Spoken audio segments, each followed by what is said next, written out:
Hey guys, this is Frozen Things Studios here, and welcome back to another video. And once again, I am doing another Disney video for Disney Month on my channel. I haven't done a Disney content since my top 10 favorite Disney movies of all time and my Lion King review, but now I'm back to share with you guys another Disney top list. Yeah, I got a few more Disney lists that I'm going to be doing, but this one in particular is something that I've been passionate in doing. I was very excited to share with y'all this list because yes, if you saw the title, yep, I am going to be talking about underrated Disney movies.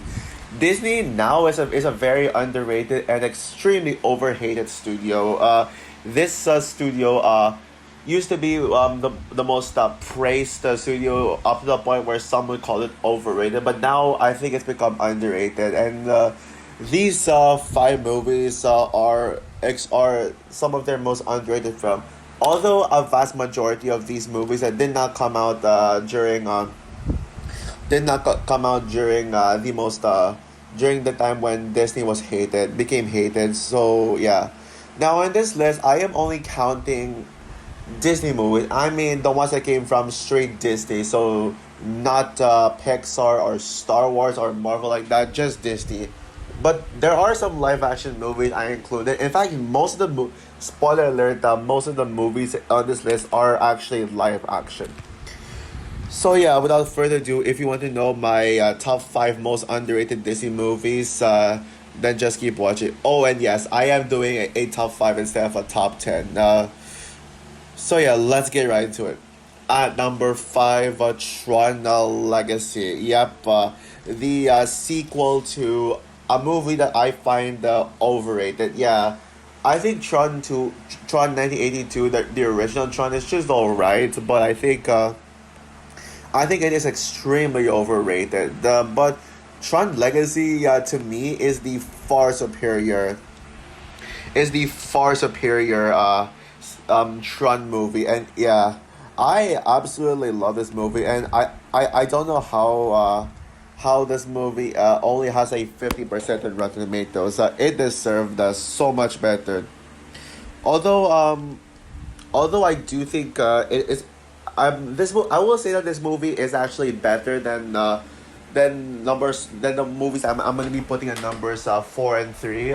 But this movie is better than them when it comes to quality. But just based on my feelings on how I on underrated, I think the next two movies get more hits. And at least this movie does have its fans. Yeah, this movie does have its fair share of fans. But a lot of people still criticize this movie for its story and for its story. But honestly, I don't have anything to do with the story. I don't have anything wrong with the story. Yeah, I mean, yeah, maybe there are maybe the ending twist is the ending twist with the villain reveal is kind of weak. But other than that, yeah, everything else is great. I mean, visual effects are mind blowingly gorgeous. Some of the most gorgeous visuals I've seen in any Disney movie. The action scene totally kicks ass. I absolutely love the characters, and I absolutely love these characters, especially the main character, and seeing Jeff Bridges and Olivia Wilde as Quora is definitely the standout. Yeah, this movie introduced me to Olivia Wilde, and this is still my favorite. This is still her best performance. Yeah, not even her "Don't Worry, Darling" performance could top this. And also, this is from the same director as the same director as Top Gun Maverick, Joseph Kosinski. Yeah. This director has much more love now after seeing Top Gun Maverick, and Top Gun Maverick is his best. It's still his best film, no competition. But Tron Legacy to me would be his second best film, second only behind Top Gun Maverick. And yes, I think this movie is better than Only the Brave. Hot take, yeah. I know people would say Only the Brave is his best film besides Top Gun Maverick, but to me it's this one. So yeah, Tron Legacy deserves a spot on this list. At number 4, Tomorrowland. Yep, Tomorrowland. I will admit though, I think we can all agree that Tomorrowland is Brad Bird's weakest film. But let's just get right out the way. But right out the way, it's just that the reason why I think this is the weakest film is because it's just not on par with. It's just nowhere near as good as some of his other films, like The Incredibles and Duology, with Incredibles 2 being my favorite Brad Bird movie, Ratatouille, and the Iron Giant, and Mission Impossible, Ghost Protocol. Tomorrowland isn't on those levels. It's it, it's actually the only Brad Bird movie I didn't rate a perfect 5 stars. All the other Brad Bird movies I gave it 5 stars, but yeah, Tomorrowland is the only Brad Bird movie. The only Brad Bird movie. Yeah, I can see flaws with the. Yeah, I can definitely agree with some people that the pacing is incredibly slow. Yeah, the pacing is incredibly slow. And yeah, the pacing is not good. I mean, I wouldn't say it's incredibly slow up to the point where it's boring, but it is just a little slow. I think it is way too. I think the movie is a little too long. Like I would have had this be in 1 hour and 15 minutes, and the ending, the third act sucks. Yeah, the third act is pretty bad. But other than those minor flaws, I love Tomorrowland. I still really dug this movie, and yeah, it looks like Brad Bird can do no wrong. Tomorrowland is such a yeah, I mean, Tomorrowland is such a clever movie. I mean, the story is very complex and thought provoking. Yeah, my parents said this movie was confusing, but I think this movie is confusing in all the right ways because yeah, yeah, this movie is confusing in all the right ways. This movie gives out such great messages of hope and despair and the future. And despite this movie being based on a Disneyland on a Disneyland ride, that the ideas they're very original. And yes, this is one of the most original Disney movies. I have original Disney movies. Period. Yeah, this feels like an adventure. I'm glad I didn't miss. The visual effects are absolutely groundbreaking. You know, especially with all these humanoid robots, a bathtub of flying, and especially a rocket ship blasting out of the Eiffel Tower. Like, how cool is that? How cool is that? And the characters are all very good for the most part. Well, except for the villain, played by David. Yeah, except for the villain. But yeah, all the characters are from all George Clooney. I love him. Britt Robertson. And by the way, fun fact. Remember when I said that Haley Steinfeld was my first celebrity crush? Actually, Britt Robertson was my first celebrity crush. So truly, yeah, I had a crush on her when I saw the movie. Though to be honest, I don't have a crush. I don't have a crush on Britt Robertson anymore. Yeah, but I still think Casey is a worthy protagonist, and I think that they made the right choice to make her the main character instead of Frank.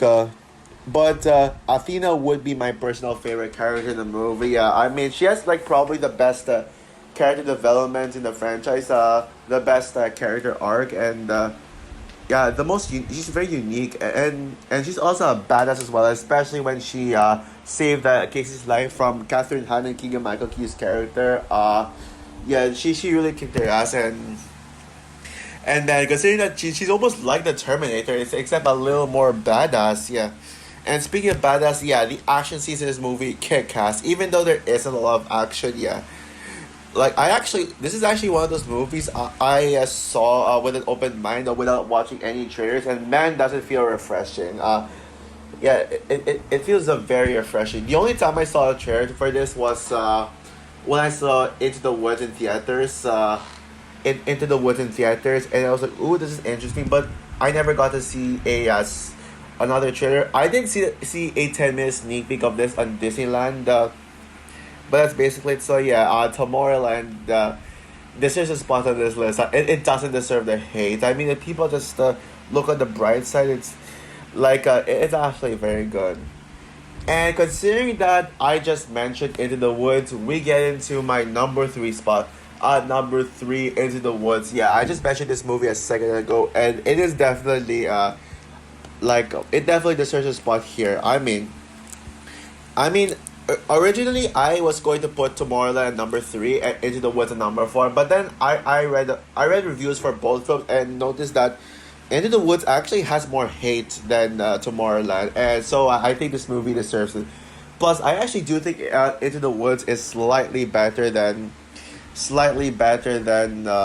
Tomorrowland. Yeah, as a huge musical fan myself, I really love this movie.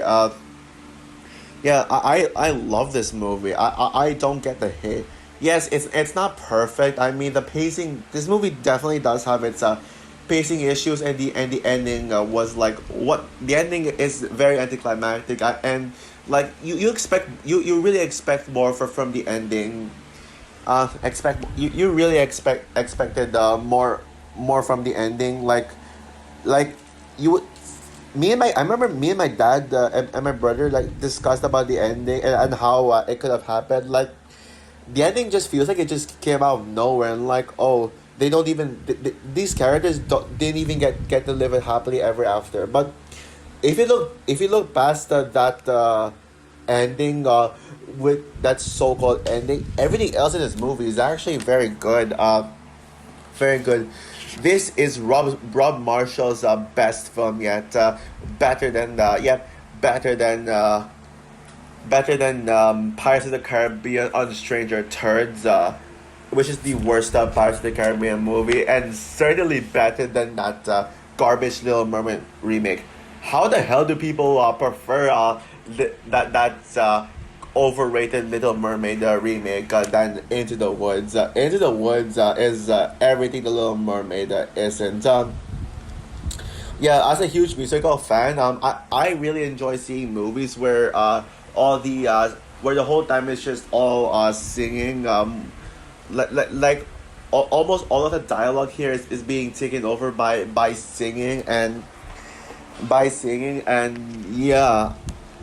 I still remember being obsessed with this movie back then. It was actually one of my favorite movies. Although I actually defended that ending when my dad criticized it. I actually defended that ending, but now I realize, yeah, now I realize, yeah, that ending was bad. But this is one of my favorite movies back then when it came out. I rewatched this movie so many times, and I remember in my plane.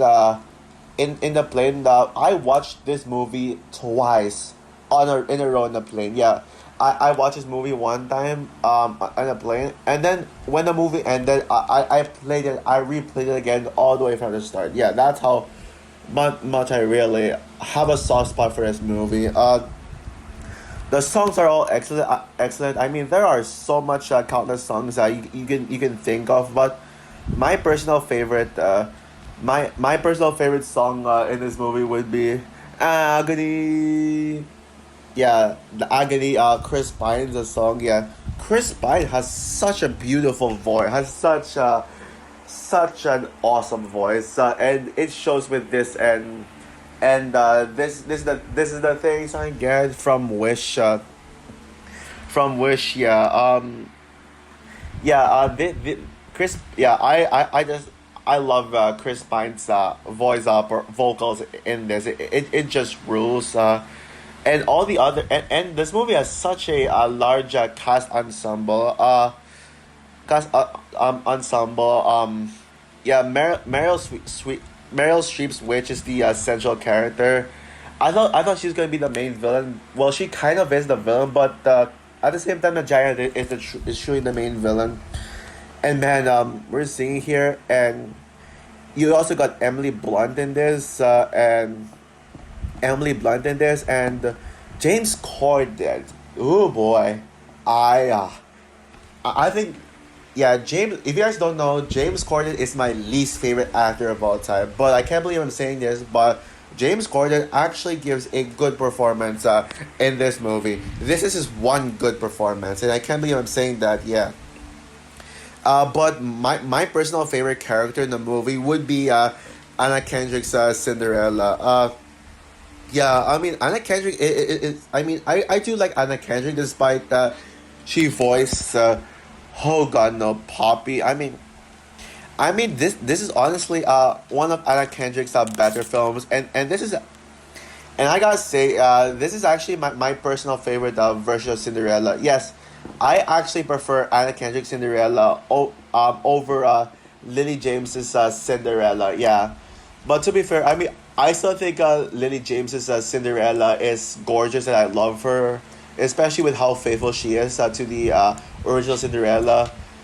Although I do think Into the Woods is a far superior movie to Cinderella. Cinderella is actually would actually be in my most overrated Disney movies list. Yes, I find the Cinderella remake to be extremely overrated. Sorry, and I love seeing the different fairy tale characters here, like almost kind of like Shrek, except it's almost like Shrek except more serious and a musical. You got the baker and his wife, the witch who I just mentioned, Cinderella, Jack and from Jack and the Giant Beanstalk, Little Red Riding Hood, Rapunzel, the princess specific, no, prince as in the prince, like princess as in plural, with Cinderella's prince and Rapunzel's prince. Got the giant, the evil stepmother, who is played by another who is played by another cast member from Chose, and she was better, far superior in this. And also, you even got Johnny Depp, who I will admit, one of my criticisms with this movie, I feel like Johnny Depp was completely wasted. I mean, the trailer set the big bad wolf up so much. Yeah, yeah. The big bad wolf was extremely set up so much, but so you expect a little more from him, and he doesn't appear that much. But yeah, and the visuals are really good too. The production values are very good, and yeah, thank God it got, and I'm happy. I'm beyond joy. It got. I'm overjoyed for its best costume design Oscar nomination, well deserved. So yeah, Into the Woods definitely top three. At number two, Disenchanted. Yep, you saw this one comic, and yes, it's. I actually almost forgot to include Disenchanted on the list, but thank God a few moments before I started recording this, I was like, oh yeah, Disenchanted, yeah, yeah, Disenchanted deserves that to be number two, and yeah, this movie came out at the time when Disney was hated, when Disney started getting so much hate and all that stuff. Yeah, 2022 was probably the most hated year for Disney, but I don't hate Disney from last year. Especially when we had films like how do I say this? You had films like Avatar: The Way of Water, Black Panther: Wakanda Forever, Doctor Strange, Multiverse of Madness, Lightyear, which I still defend, that Turning Red and all those stuff. But I will admit that Strange World is underwhelming. Strange World is one Disney film last year that I can't really defend that much. I don't hate Strange World, but I think it is easily the most, not only the most disappointing movie of 2022, but the most disappointing movie of the entire decade thus far. But one Disney movie from straight Disney that I can defend is Disenchanted. Yeah, the sequel to Enchanted. Yeah, I mean, I'm still a fan of Enchanted. I love Enchanted, but I think that Disenchanted is the superior movie. Yep, there I said it. I think Disenchanted is far superior to. I wouldn't say far superior. Yep. Actually, to be honest, on reflection, I think both Enchanted and Disenchanted are on par, but I'd actually give a slight edge to Disenchanted because I really enjoy this movie more. I don't get the hate for this movie at all. I mean, while the first Disenchanted got like so much positive reviews, this one was the complete opposite, where it got like massively panned, the big time, and not even mixed reviews. And I mean panned. Yeah, I think this movie is flawless. I saw nothing wrong with this movie. I mean, I love the idea of making Giselle dark. Turning Giselle into another Scarlet Witch, like what they did to Scarlet Witch in in Doctor Strange 2. And I love the whole idea of what if the main princess heroine turns out to be wicked. Yeah, it does everything I want a sequel to do. It's bigger, darker, more mature, and also not to mention, it actually had better songs and had more and better songs than the first. Yeah, yeah, and I am overjoyed to see Idina Menzel, to see Idina Menzel have a musical number with the Love Power. That's actually the reason as to why. That's actually the reason as to why I prefer Disenchanted slightly more to Enchanted because of Idina Menzel getting more screen time. Idina Menzel will always be my favorite Enchanted character. And remember when I said the Gabriella was my favorite character this movie? Well, actually, not Morgan. I mean Morgan. Gabriella's the actress name. Morgan was my favorite. Well, actually, I would say that both Nancy and Morgan are tied as my favorite characters in this movie, but I'd give a slight edge to Nancy. But yeah, Love Bauer definitely steals the show here. I absolutely love yeah, seeing Idina Menzel sing. Yeah, Idina Menzel has one of the greatest singing voice of all time. I love how we got to see more 2D animation, especially when Love Power was a song in the 2D world. So you get so much creativity here. Amy Adams gives her career best performance. Yep, I think this is Idina. This is Amy Adams' best performance she has ever done. Giselle is my favorite Amy Adams role, and this movie just solidifies it, and this movie is also emotional as well. Particularly, specifically the ending. Yeah, it got me tears to my eyes. So yeah, this movie is a masterpiece.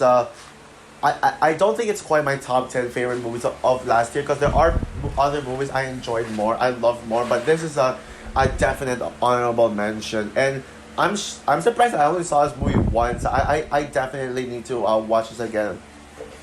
But yeah, if you don't count up if you don't count Marvel or 20th Century Studios, this is probably my favorite Disney movie of last year. Yes, even over both Pixar movies combined, ends most certainly better than Strange World. This is definitely my one of the best Disney Plus original movies. Maybe this might be my favorite Disney Plus original movie if you don't count movies like Soul Turning Red. Soul, if you don't count films like Soul, Turning Red, all those movies, yeah, this would have been number one. But this would have been my favorite. But yeah, it's definitely second. But yeah, and my number one most underrated Disney movie of all time is Frozen 2. I know what you're saying. Wait a minute, Frozen. Didn't Frozen 2 get popular reviews and became the highest grossing animated movie of all time?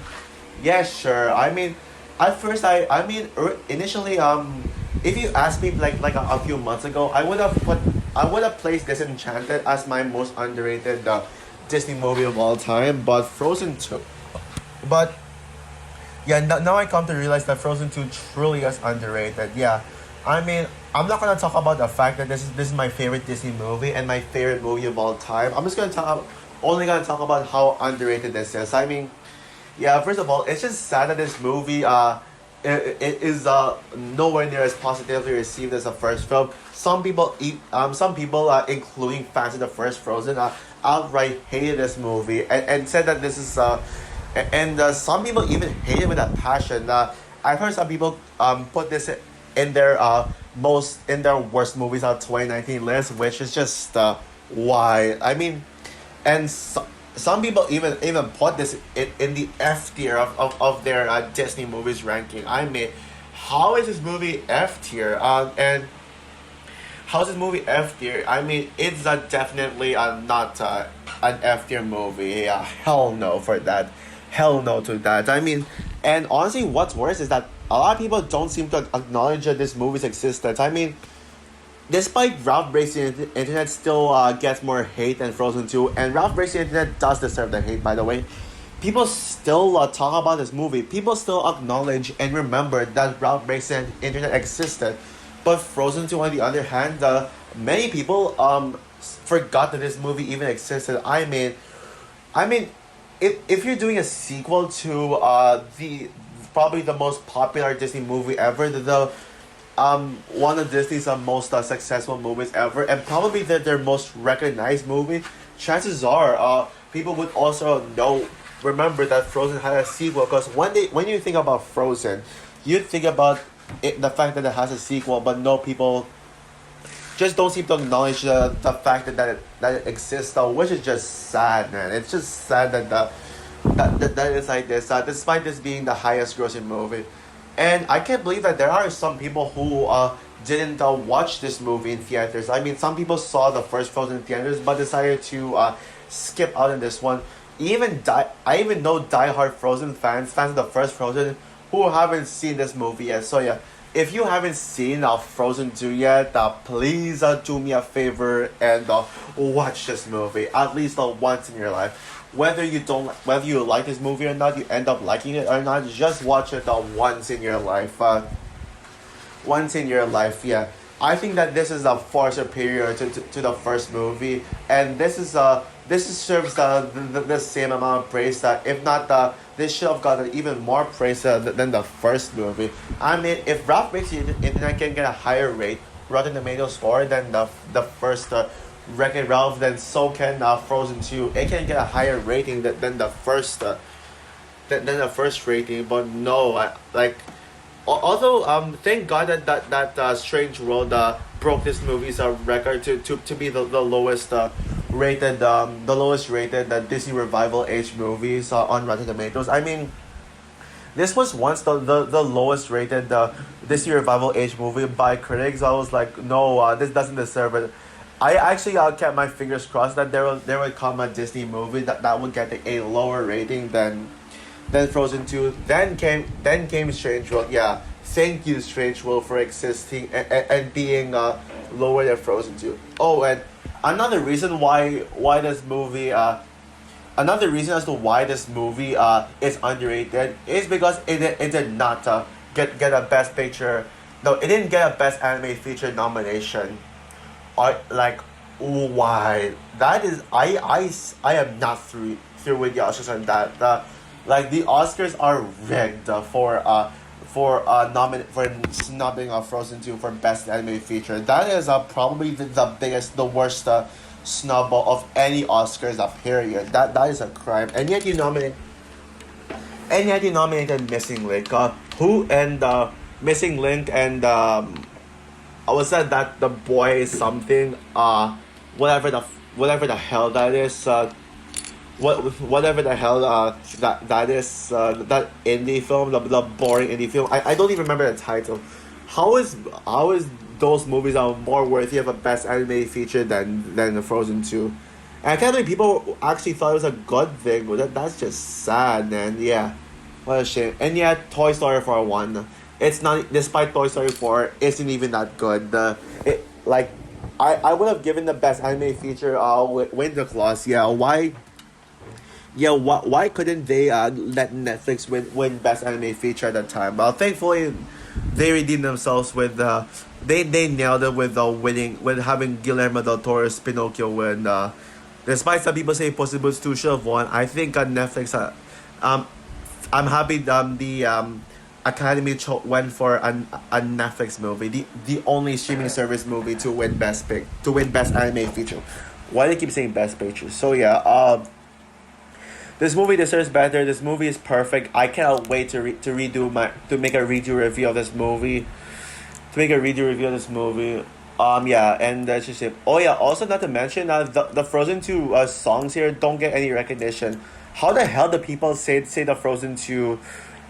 Do people say the Frozen 2 songs are forgettable? And also, how the hell do people find this movie forgettable? Like, there's nothing it is memorable. And oh yeah, also, how the hell is the story confusing? I think the story is actually very simple, yet very effective, mature, dark, deep, and all that stuff. Yeah, I'll explain more about it in my review, but right now I can definitely say that Frozen 2 is the number one most underrated Disney movie of all time. So that's all for my most underrated Disney movie of all time.